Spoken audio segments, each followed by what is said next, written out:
Sahabat doa, hari ini kita akan belajar bersama-sama dalam tuntunan firman Tuhan yang berbicara tentang ketaatan Alkitabiah, yaitu kasih plus kepercayaan, yaitu iman plus tindakan.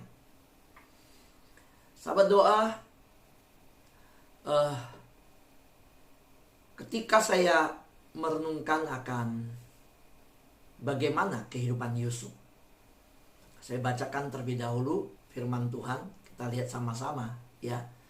Di dalam Matius pasal 1 ayat yang ke-19 dan ayat ke-24. Di situ kita menemukan yang namanya kehidupan yang disebut ketaatan ya, Alkitabiah itu. Ya. Di situ kita menemukan yang namanya ketaatan yang sesungguhnya. Ada kasih, ada kepercayaan, ada tindakan. Nah, di dalam di dalam Matius pasal 1 ayat 19 saya bacakan mengenai kelahiran Yesus. Karena Yusuf suaminya seorang yang tulus hati dan tidak mau mencemarkan nama istrinya di muka umum. Ia bermaksud menceraikannya dengan diam-diam. Sesudah bangun dari tidurnya, Yusuf berbuat seperti yang diperintahkan malaikat Tuhan itu kepadanya. Ia mengambil Maria sebagai istrinya, tetapi tidak bersetubuh dengan dia sampai ia melahirkan anaknya laki-laki, dan Yusuf menamakan dia Yesus. Kalau kita baca dari ayat 19 sampai ayat ke-24, ada perubahan emosi, ada cerita yang kontradiksi, karena dari sebuah keputusan untuk menceraikan diam-diam, lalu ayat 24 dikatakan sesudah bangun dari tidurnya. Ada apa dengan tidurnya? Ya, Yusuf berbuat seperti diperintahkan malaikat Tuhan. Mari kita lihat sejenak. Saya ingin mengantar kita terus di dalam kisah Natal sampai tanggal 25 Desember. Ya, saya berharap para pengkhotbah yang diundang, terserah mereka mau ngambil tema apa, tetapi berbicara tentang Natal. Jadi dari hari kemarin, saudara sudah lihat dari hari Senin kemarin, saya terus bawa nanti 25 Desember itu Natal semua. Kalau gereja kan kita ibadah Natal, ada perayaan Natal. Ya hari itu kita dengar firman Tuhan Natal. Dalam sebulan Desember, minggu pertama, kedua, ketiga, keempat, dengar berita Natal. Tapi ini setiap hari ini kita dengar berita Natal. Dan saya rindu bahwa dengan seperti ini, kita berkata, kami setiap hari Natal, tapi dimuridkan dengan berita Natal. Bukan yang perayaan Natal setiap hari. Karena saya dengar yang di pusat-pusat kekristenan yang mayoritas Kristen, waduh, di sini mah ke pasar Natal, di jalan Natal, naik angkot musik Natal. Bukan begitu, bukan begitu yang Natalnya ya. Tapi kita bertumbuh dalam berita Natal, ya. Bukan Natal ini rayakan di rumah ini, Natal besok rumah ini, Natal ini rumah ini, Natal ini rumah ini. Lalu fotonya banyak di posting ya. Lalu minuman keras lagi, waduh jangan ya. Tapi setiap pagi kita lihat berita Natal. Nah, lihat di dalam kisah kelahiran Yesus, saudara, kita tahu bahwa sepasang kekasih ini yang lagi jatuh cinta sudah mengikatkan diri dalam pertunangan. Tentu Yusuf seperti mendapatkan gelegar halilintar di siang hari bolong, waktu disampaikan bahwa Maria hamil. Saudaraku yang terkasih dalam Tuhan, sebentar maaf ya, ternyata saya belum colokin ini. Tes bisa bantu saya untuk laptop saya dicolokin. Sorry ya. Saudaraku yang terkasih dalam Tuhan, berita yang sangat mengejutkan bahwa Yusuf harus mendapatkan namanya pengkhianatan, saudara. Perselingkuhan. Pria mana yang bisa dapat kabar yang dimana sedang jatuh cinta, sedang senang-senangnya dengan sukacitanya, lalu dipaksa menerima kabar, dipaksa dong. So bayangin, walaupun Maria dengan sikap semanis apapun, dia ngelus-ngelus perutnya, senyum-senyum. Yusuf, saya ada berita nih. Lalu Yusuf bilang, berita apa? Aduh, nanti deh kokoh saya sampaikan. Besoknya ngomong, Yusuf, saya mau bicara nih. Yusuf mulai melihat, kamu masuk angin gak? Ya, karena kadang-kadang Yusuf dengar udah uwe aja gitu kan. Enggak Yusuf. Ya malu-malu gitu. Ada deh Yusuf gitu. Apa sih bikin penasaran? Malam minggu depan ya aku kasih tahu. Iya. Terus Yusuf bilang, ini udah seperti yang dijanji sekarang. Udah waktunya nih. Coba cerita. Saudara, terus Maria bilang, kamu sayang-sayang gak Yusuf? Apaan sih mau ngomong berita aja pakai sayang-sayang? Enggak, serius nih. Kamu benar gak cinta saya? Ya cintalah, masa gak sayang? Kalau gak sayang aku udah gak inget. Kan aku yang bilang kamu mau cerita. Aku bisa inget loh sudah seminggu kamu ngomong. Coba cerita. Bener ya sayang ya. Kalau aku ada cerita yang apapun aja, kamu percaya gak? Ya percayalah, kamu kan cintanya aku, sayangnya aku. Bener ya. Ini apaan sih dari tadi gak cerita-cerita, nanya saya, nanya cinta, gak boleh nolak. Udah deh bikin alasan cerita aja. Bener ya, janji ya. Apa aja aku cerita kamu sayang. Pasti aku sayang. Yusuf bilang, cerita. Gini loh Yusuf, gimana ya, malaikat Tuhan datang. Wih, orang Yahudi dimulai dari malaikat. Waduh, istri gue, calon istri saya suci banget. Malaikat datang, 400 tahun Israel gak pernah dapat pesan dari Tuhan. Saudara harus tahu, dari Maleaki sampai dengan kitab Matius, dari kitab terakhir perjanjian lama sampai Injil pertama Matius, itu 400 tahun Tuhan tidak pernah bicara sama Israel. Gak ada pesan yang Tuhan mau sampaikan. Itu cara Tuhan di mana menghukum mereka, menyatakan betapa mereka jauh, mereka hidup dalam masa kegelapan yang paling gelap.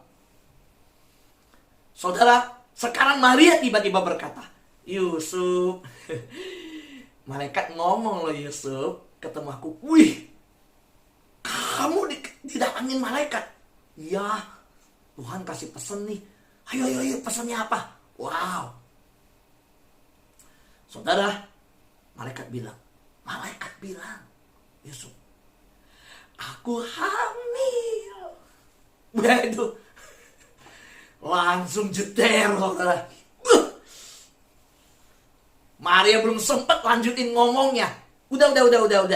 Lu kalau mau berzina, lu mau selingkuh, gak usah pakai kata malaikat deh.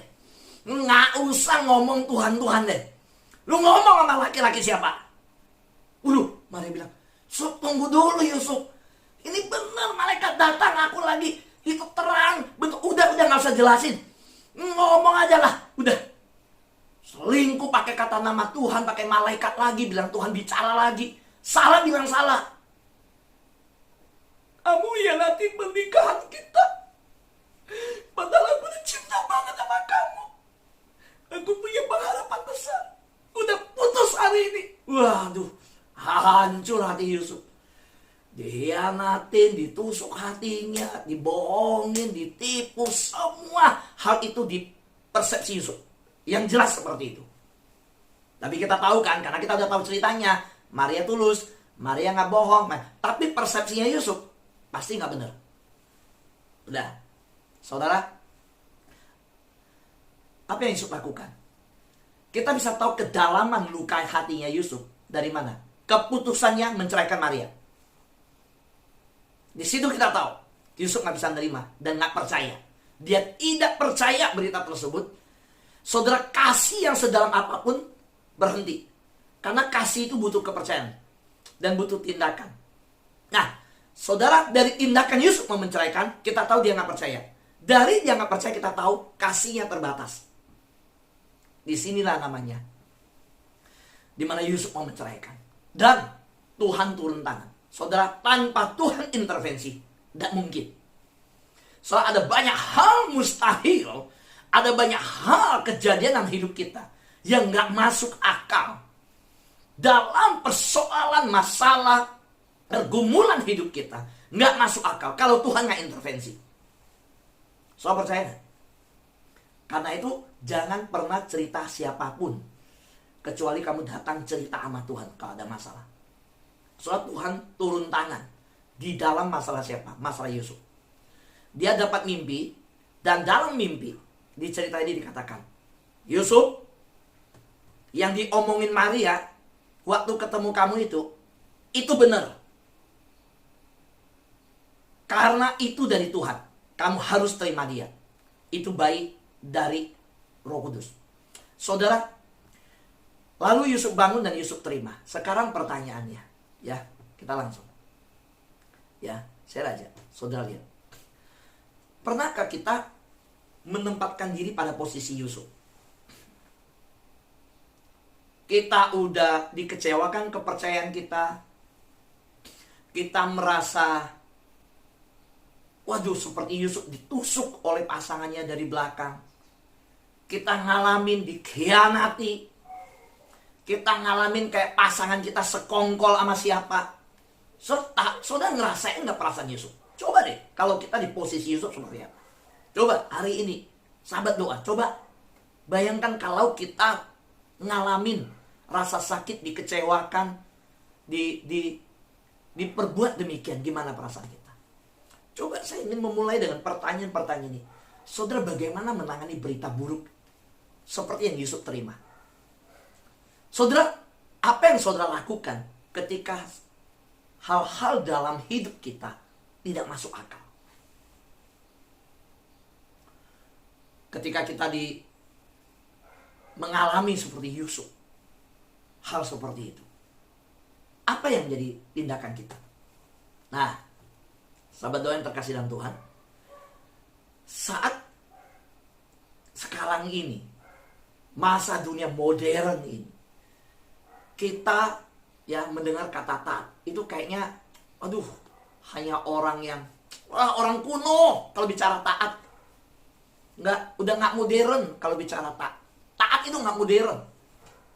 Wah, taat itu nggak zamannya. Nah, itu konotasi negatif, ya, kata taat itu. Termasuk anak Tuhan banyak yang sulit, ya, untuk menerima kata taat. Malah kita banyak contoh, Abraham yang taat, Nuh yang taat, Gideon yang taat, Samuel yang taat, banyak. Saudara, orang berpikir ketaatan itu keputusan, aduh, sesuatu yang saya dipaksakan, mau melakukan karena takut hukuman. Saudara, kalau itu yang menjadi pikiran sekarang ini, saudara, yang berkembang seperti ini, itu bukan jenis ketaatan yang disebut firman Tuhan. Bukan. Keliru, saudara. Kalau ada anak Tuhan berpikir taat itu, wah, terpaksa, dia takut dihukum, taat. Itu kita nggak hidup sesuai seperti Alkitab, nggak Alkitabiah. Enggak. Tetapi, saudara, ketaatan yang Alkitabiah itu ada kasih, ditambah kepercayaan, iman, ditambah perbuatan, tindakan. Kasih, kepercayaan, tindakan. Kasih, iman, perbuatan. Itu ketaatan Alkitabiah. Saudaraku yang terkasih dalam Tuhan, saya di dalam doa fajar seperti ini terus mengajarkan kita hal-hal yang praktis, ya. Kecuali saya percaya saudara udah pemuridan lah di gereja masing-masing. Saudara juga mungkin punya kelompok pemuridan, belajar firman Tuhan. Saudara, saya mau lihat seberapa banyak yang ngikutin pemuridan di gereja. Di gereja ada pemuridan. Boleh sampai katakan ada nggak? Sudah ikut pemuridan? Ada ya? Oh, nggak banyak ya. Saudara, kalau saya kasih pemuridan pagi jam 5 begini, saudara ngantuk nanti ya. Jadi saya banyak menyampaikan pesan-pesan kepada kita, bagaimana kita mengaplikasikan kehidupan ini di dalam pesan-pesan firman Tuhan. Aplikatif, ya. Tetapi, saudara, saya juga berharap saudara melihat dengan jelas bagaimana pesan firman Tuhan, ya, di dalam kebenaran Alkitabiah. Pesan aplikatif bukan berarti menghilangkan kebenaran Alkitabiah. Wah, khotbahnya Pak Fu ringan nih. Saudara, saya mau orang mau ngomong apa, saya rindu yang penting saudara bertumbuh, saudara dengan firman Tuhan jelas, saudara ngerasain benar-benar bisa diaplikasikan. Yang bilang amin, lambaikan tangan. Amin.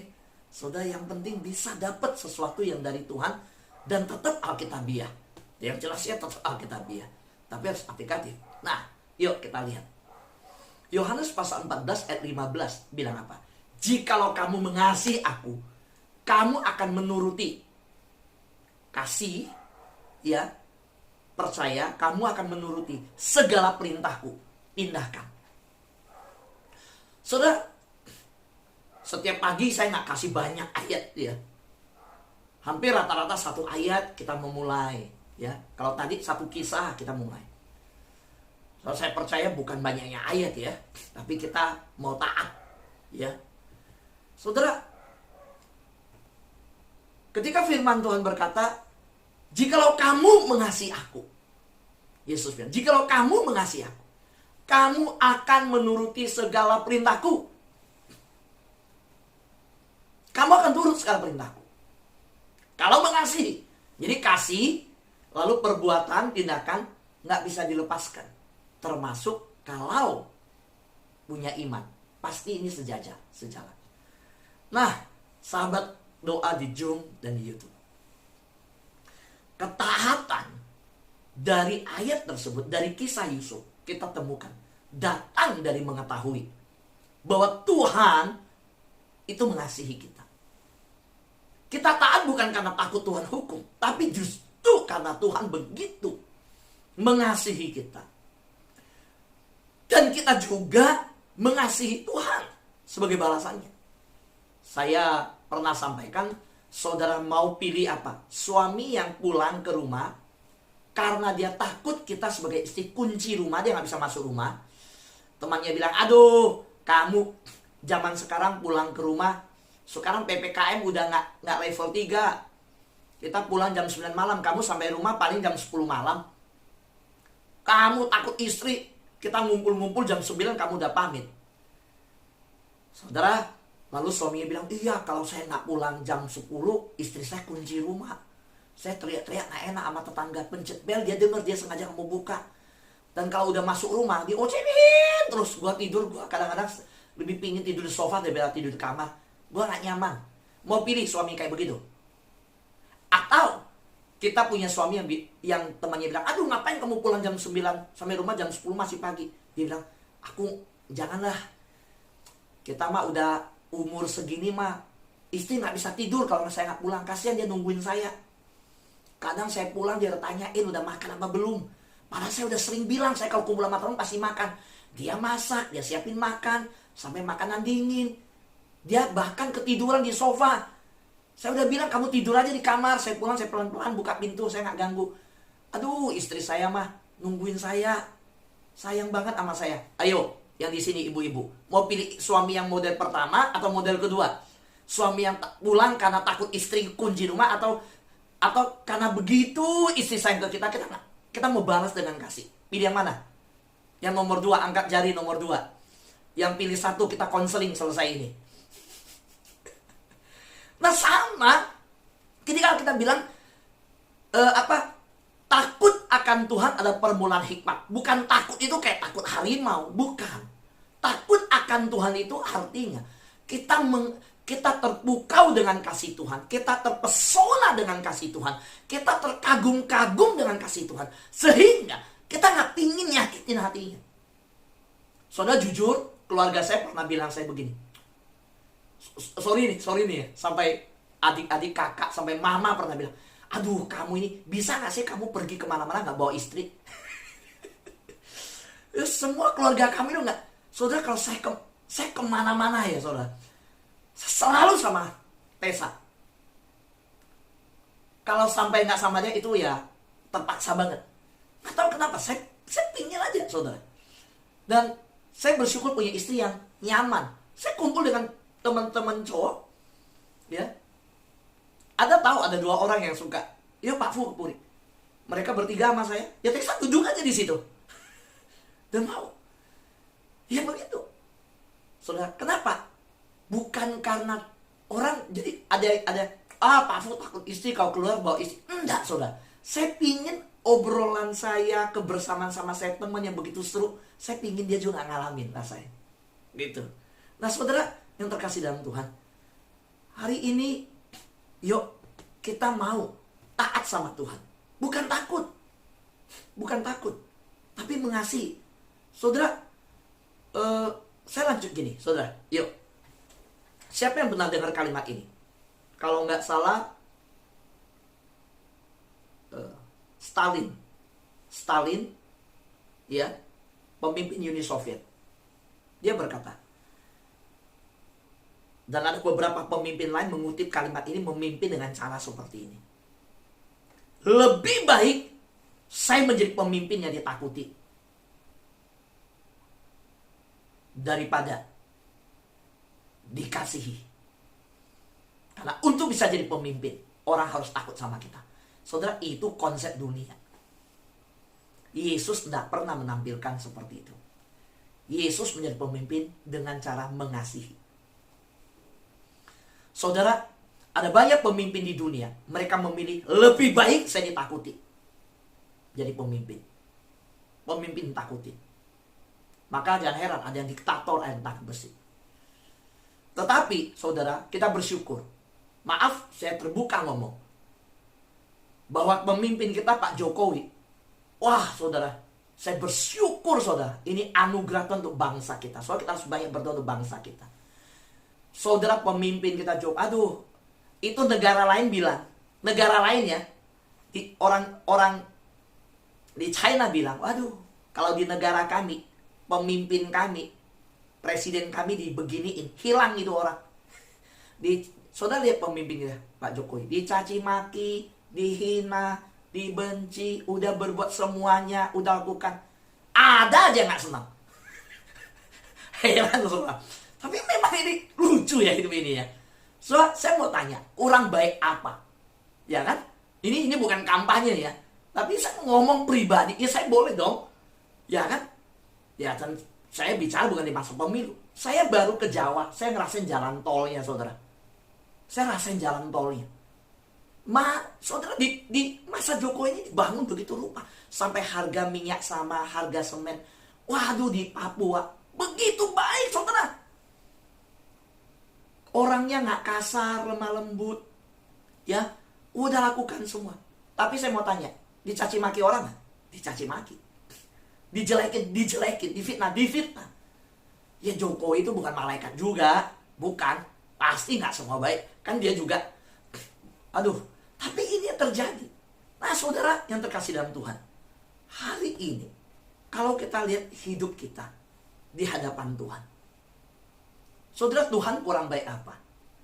Yesus kurang baik apa? Tetap ditolak. Tapi ingat, sebagai anak Tuhan hari ini kita, Tuhan gak mau ketaatan kita karena takut. Tuhan mau ketaatan kita karena kita sudah merasakan kasih Tuhan dan kita balas. Saya percaya kita sudah merasakan kasih Tuhan dari salib. Nah, ada banyak orang berpikir ketaatan adalah takut akan Tuhan. Ya. Enggak ya. Ketika saya bicara ketaatan Alkitabiah, ketaatan yang muncul karena kita terpukau sama salib, kagum sama salib. Benar-benar dipesona oleh karya Kristus di atas kayu salib. Oleh kebaikan Tuhan dari Senin saya sudah khotbahkan, kebaikan Tuhan dari surga yang datang ke dunia. Nah, Tuhan ingin kita taat karena hubungan kasih. Dari kasih muncul kita beriman. Saudara, dari kasih itu. Saudara, kita semua, siapa di sini yang berkata saya sudah merasakan kasih Tuhan? Lambaikan tangan. Sudah? Kita sudah rasakan kasih Tuhan. Saudara, Tuhan mau hubungan itu dibangun karena kita merasakan kasih Tuhan. Maka kita punya kepercayaan kepada Tuhan. Kasih. Nah, hari ini kasih itulah yang saudara ketika berdoa, saudara rasakan salib yang sudah berkorban bagi Kristus yang sudah mati di kayu salib untuk kita. Ketika merayakan Natal, sekarang kita di Natal. Ayo kita benar-benar merasakan bahwa sepanjang Senin sampai hari ini selalu karena kasih kemurahan Tuhan yang dari surga datang ke kita. Natal karena kita yang sudah menerima kasih Tuhan itu. Karena itu kita mengasihi Dia. Karena kasih itu. Hari ini jika kita tadi bicara ketaatan Alkitabiah. Saya udah jelaskan ya konsep ketaatan Alkitabiah. Sekarang kita masuk bagaimana bicara tentang beriman, kepercayaan. Ya. Saudara, jika kita mempercaya apa yang Tuhan katakan. Seperti Yusuf, dia dapat mimpi. Dia taat, dia terima. Padahal kalau tadi saya gambarkan tentang kondisi Yusuf, nggak gampang secara manusia. Nah, percaya bahwa Tuhan mengasihi kita, itulah yang akan melahirkan tindakan. Jadi sebelum bicara perbuatan, Yakobus berkata iman tanpa perbuatan mati. Sekarang bicara soal iman, saya mau kita balik mengerti bahwa iman itu dimulai dengan percaya dan menerima apa yang Kristus lakukan ketika datang ke dunia dan ketika Dia mati di kayu salib. Saudara, apa yang kita imani hari ini? Imanin berkat Tuhan? Hati-hati, kalau kita imanin berkat Tuhan, kita akan kecewa. Kalau hanya imanin kesembuhan, kita akan kecewa. Waktu belum sembuh, kenapa aku belum sembuh? Yang kita imani adalah kasih Tuhan yang telah dibawa dari surga sampai naik ke atas bukit Golgota yang sudah mati bagi kita. Sehingga perjalanan iman kita apapun yang terjadi, kita berkata kita tidak akan terpisah dari kasih Kristus. Itu yang kita imannya pribadi Yesus yang datang ke dunia dan yang mati di kayu salib. Pribadi itu. Nah, kalau iman kita diletakkan pada sejarah Kristus datang, kasih yang datang dan menerima kasih itu, kita nggak akan berdiam diri. Kita akan balas. Kita akan melahirkan perbuatan. Karena iman tanpa perbuatan mati. Kita beriman pada apa? Kalau kita beriman pada berkat, belum dapat berkat, kita ke gereja, kita nggak persembahan. Berapa banyak orang berkata, bagaimana saya perpuluhan? Bagaimana saya kasih persembahan? Ngerti dong, ini masa pandemi. Minta Tuhan ngerti dia, bukan dia ngerti kasih Tuhan. Pernah dengar nggak? Oh, saya dengar. Sejak pandemi saya udah dengar kalimat ini. Gereja ngertilah, orang belum bisa persembahan. Loh, jangan minta gereja ngerti. Gereja nggak minta duitmu. Ya, Tuhan ngertilah. Kalau gitu, oke, saya ubah kalimat saya. Tuhan ngertilah, saya belum bisa persembahan. Bukan minta Tuhan ngerti saudara. Saudara harus ngerti kasih Tuhan. Kalau orang udah ngalamin kasih Tuhan, saya percaya, seberat apapun masa pandemi, yang biasa dia persembahan 10 juta, dia pasti bisa persembahan 10 ribu. Bisa nggak? 10 ribu. Biasa 10 juta loh, sekarang 10 ribu bisa nggak? Bisa. Karena Tuhan nggak lihat jumlah kok. Dan ingat, Tuhan bukan miskin lalu minta persembahan kita. Enggak. So, saya paling kesel kalau dengar orang bilang, minta, Tuhan minta. Tuhan nggak minta loh. Keliru kok jadi anak Tuhan bilang Tuhan minta. Kita nggak persembahan juga nggak apa-apa. Tuhan nggak jadi lebih kaya kok dari persembahan kita. Tapi bahasanya, ya ngertilah masa pandemi. Loh, saudara, kalau orang hidupnya konsentrasi hanya ke berkat, yang materi, karena itu, iman itu berubah-berubah, tindakan berubah-berubah. Tapi kalau dia imannya karena merasakan kasih Tuhan yang datang dari surga dan kembali mati di kayu salib, lalu kembali ke surga. Beda. Sesulit apapun di masa Natal, dia mampu mengasihi orang. Dia mampu berbagi. Karena apa? Karena kasih Tuhan yang menggerakkan. Nah, saudara, tindakan tanpa kasih itu hanya hafalan agama. Saya ulangi. Tindakan tanpa kasih hanya hafalan agama. Kasih tanpa tindakan hanyalah tong kosong. Tindakan tanpa kasih itu hafalan agama. Tetapi kasih tanpa tindakan itu tong kosong. Saudara, Yusuf, sekarang kita lihat Yusuf dalam tindakannya, dalam kepercayaannya, ya. Yusuf bisa menerima apa yang dikatakan Maria. Ketika dia bangun dari tidur, saudara, dia konfirmasi ketika malaikat ketemu. Oke, dia terima perkataan Maria, dia percaya apa yang telah malaikat sampaikan. Kenapa? Akhirnya saya melihat, karena ada koneksi, saudara.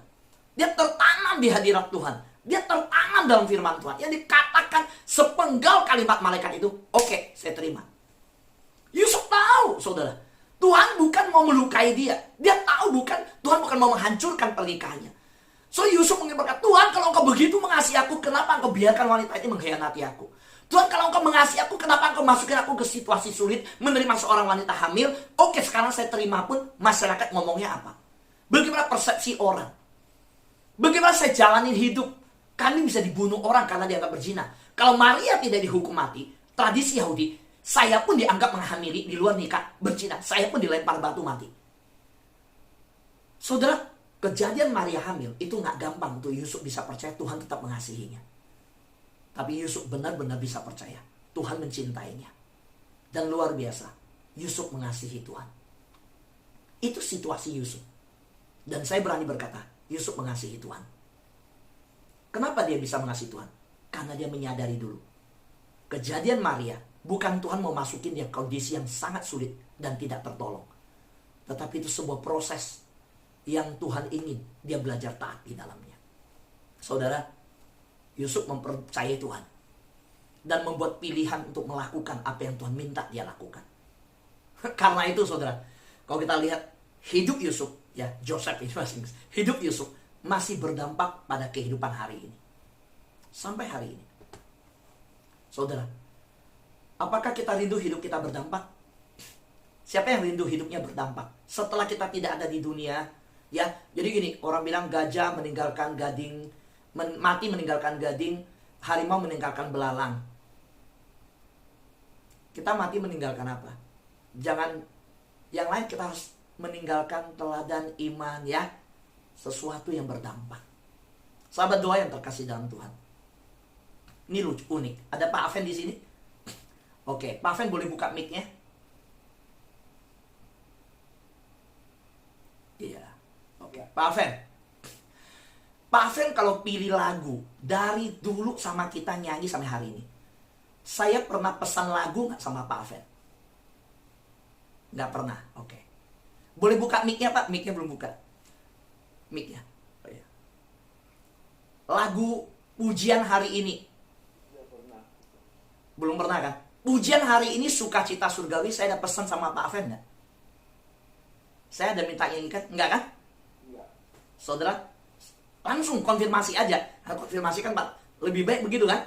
Sebaik kesaksian harus ada 2 orang konfirmasi. Makanya di dalam tradisi Yahudi, kesaksian yang dianggap benar hanya 2 orang. Harus konfirmasi, nggak boleh 1. Saudara, saudara tahu nggak? Saya berdoa. Persis tanggalnya saya lupa. Saya mulai berdoa beberapa waktu lalu. Tuhan, saya rindu para WL di tempat ini. Sebelum ada sahabat doa, saya udah nyanyi. Gitu. Saya udah nyanyi, udah rekam lagu sebelum sahabat doa. Jadi, ada sahabat doa, saya tetap nyanyi. Artinya gitu kan? Ke depan pun saya tetap rekam lagu, nyanyi, taruh di YouTube. Gitu. Saudara, lalu, tapi kan sahabat doa dengan saya udah begitu kenal dekat. Ya kan? Wah, saya senang. Tapi ada bagusnya juga. Saya pingin lebih kenal, kita sama lebih kenal bahwa di sahabat doa saya membina kerohanian saudara. Saudara tahu juga bahwa ada lagu pujian, ya. Saya minta sama Tuhan, semoga WL Tuhan berkati, saya percaya. Saya nggak mau mulut saya minta. Saya mau Tuhan bekerja. Ya, saya pingin punya program setiap para WL mimpin. Ada saatnya mengambil lagu yang kasih yang memerdekakan. Saudara, saya tunggu. Nggak ada yang pakai. Tapi saya nggak mau ngomong, saya doa aja. Saya doa Tuhan, Sukacita Surgawi ada yang nyanyikan. Saya nggak ngomong. Pada tadi Pak Aven nyanyi lagu itu, langsung dari Tuhan, saya tahu. Tuhan nyatakan, doamu dijawab. Doamu dijawab. Saya nggak tahu kenapa Pak Aven ambil lagu ini, pujian ini. Mungkin saudara disiapkan untuk sesuatu. Nah, nanti. Tapi ada banyak ribuan lagu, ada banyak cara. Saya percaya bahwa Pak Aven berdoa di hadirat Tuhan.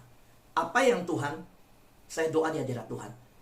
Nggak ada bedanya Indonesia sama Amerika. Roh Tuhan bisa bekerja. Dan Tuhan bekerja. Terima kasih Pak Aven.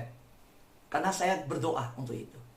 Saudara, yuk kita belajar taat sama Tuhan. Taat tidak mudah. Memang nggak mudah, jujur. Gideon harus kurangin pasukan, nggak mudah. Lalu orang-orang kusta ingat yang mengambil ransum makanan, yang bahkan dia kasih kabar ke raja, di sana ada makanan. Nggak percaya.